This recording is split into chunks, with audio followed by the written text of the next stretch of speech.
अस्सलाम वालेकुम नाज़रीन, माया सनागुल तां ॾिसी रहिया हो न्यू मेरान न्यूज़ और कयूं था ख़बरनि ॾांहुं। ख़बर शामिल कई पिया कंडियारो मां रिपोर्ट जमील अहमद सरगाणी जी। कंडियारो लॻ पीएस मोहब्बत देरो जे हद ॻोठ छुटल सरगाणी वासी महराब सरगाणी, जाफ़र सरगाणी, सिकंदर सरगाणी ऐं ॿियनि एहतजाज कंदे ॿुधायो त दे मूसो देरो में ही ज़रई ज़मीन 2017 में वाजिद अली मम्मड़ खां असां ख़रीद कई हुई, जेका 7 सालनि खां असां आबाद करे रहिया आहियूं। कुछ अरसो अॻु वाजिद अली मम्मड़ जी वफ़ात करे वञण खां पोइ संदसि जा मिट माइट जंहिंमें सिजात मम्मड़, ज़हीर मम्मड़, ज़ुबैर मम्मड़ ऐं ॿिया असांखे मौतमार धमकियूं ॾेई हिरासा करे कूड़नि केसनि में फसाइण, असांजे ज़मीन ते कब्ज़ो करण था चाहिनि।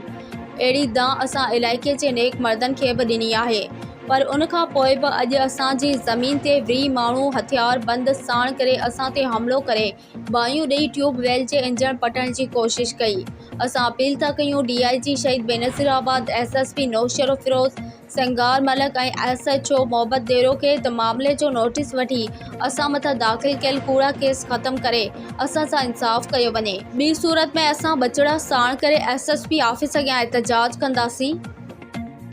ज़राई ज़मीन हिन खां ख़रीद वरिती आहे ऐं पैसा ॾे काफ़ी टाइम खां वठी असां हलिया आहियूं ऐं उन में देह मुसदरे में जेको असां ते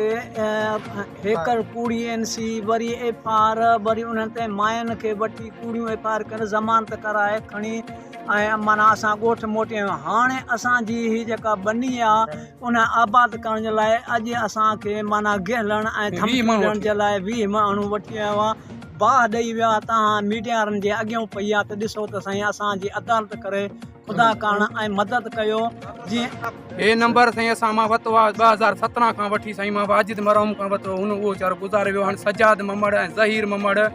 ज़ुबैर मम्मड़ ऐं ॿियो भाणस अथसि, उहे साईं कोज़ो था कनि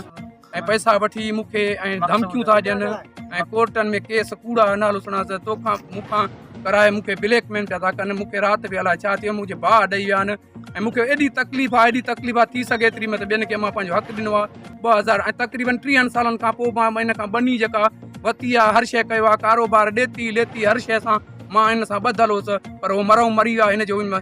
सजाद मम्मड़, ज़हीर ऐं नालो वकील ज़ुबैर न